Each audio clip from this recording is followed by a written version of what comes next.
हमारे ward number 7 के अंदर कोई सफाई व्यवस्था नहीं है और इतना बुरा हाल है। मुझे खुद नाले में हाथ देकर अपनी नाली साफ़ करनी पड़ रही है। पीछे बढ़ाना जी से बात हुई थी कि नालों की सफाई के लिए, उन्होंने बोला मशीन भेज दी है। हमने तो आज तक समालखा में कहीं मशीन चलती नहीं देखी। मैंने सीएम साहब को भी शिकायत कर ली, बढ़ाना जी के पीए जो है अमित को भी मैंने दे चुका, कई मरतबा कह चुका। आज तक तो सिंगल आदमी भी ये नगर पालिका में नहीं लगा।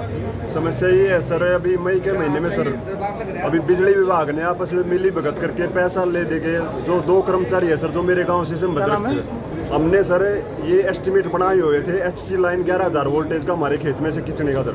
मैंने 8 मई को इनके ऑफिस में जाकर रिटर्न में फॉर्मली ऑब्जेक्शन फाइल किया था सर।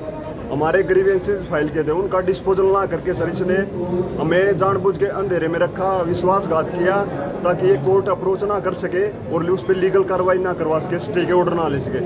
इन्होंने जानबूझ के अंधेरे में रखा और 30 मई को पुलिस फोर्स के साथ इन्होंने मेरे खेत के बीचों बीच में से 11,000 वोल्टेज की केवी की लाइन है बीचों बीच खतवा दी, जो बिल्कुल नाजायज़ और गलत है। ये समस्या थी हमारे गांव में। पहले सरकारी रोडवेज बस चलती थी, वो क्या अभी काफ़ी टाइम से बंद हो गई है। कितने दिन से? ये हो गया 1 महीने के आसपास हो गया है। पहले इसके 4 चक्कर लगते थे, परंतु अब एक भी चक्कर नहीं लगता है। उससे क्या है, हमारे कॉलेज की बच्चियाँ हैं भाई, और ये ITI वाली बच्चियाँ हैं, लड़कियाँ हैं, कामगार व्यक्ति भी हैं, तो उनको क्या है कठिनाई का सामना करना पड़ता है।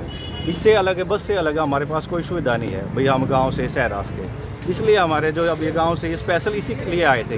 इनको पता लगा था कि विधायक जी आए हुए हैं, विधायक जी से बात करेंगे, उनसे हाथ जोड़ कर रिक्वेस्ट करेंगे हमारे काम है जो इसको करवाया जाए और जो ये बस है इसको रेगुलर करवाई जाए।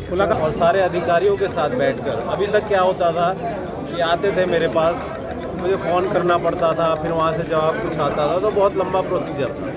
मैंने सोचा ये जो 10 घंटे का काम है क्यों ना इसको 3 घंटे में निपटाया जाए। तो यहाँ क्योंकि सब अधिकारी भी होते हैं, साथ के साथ सारी चीज़ें जो है सामने भी आ जाती हैं और उसका सॉल्यूशन भी निकल आता है। ग्रामीण क्षेत्र की बात करें तो गंदगी का बहुत बुरा हाल है। चारों तरफ नाले अटके हुए हैं, मतलब अटे पड़े गंदगियों से। ग्रामीण क्षेत्र को बहुत गंदा हाल है। क्या कुछ कहना चाहिए? ग्रामीण क्षेत्र में भी लग रहे हैं इस तरह से, जोड़ों की सफाई की भी काफ़ी गाँवों में शुरू हुई है और आगे भी करवा रहे हैं। और एक नई जो मैं अपनी तरफ से एक जो है पॉलिसी, एक योजना बनाना चाहता हूँ और उसके लिए कार्रवाई भी कर रहा हूँ कि ऐसे जितने भी गांव के हमारे जो सफाई कर्मचारी हैं उनको सबको इकट्ठा करके और एक एक गांव इस तरह से सुनिश्चित करें जहां पे जितने भी प्लास्टिक के ढेर हैं, प्लास्टिक जो वेस्ट पड़ा हुआ है सारा हटा के उसे अलग करा जाए और उसे साफ तरीके से रखा जाए। और हर गांव में एक डस्टबिन की व्यवस्था भी हो जगह जगह पर, और लोगों को ये जो है इस तरह से उन्हें जो है ये बताया भी जाए कि भाई कूड़ा कहाँ पे कौन सा कैसे डालना है।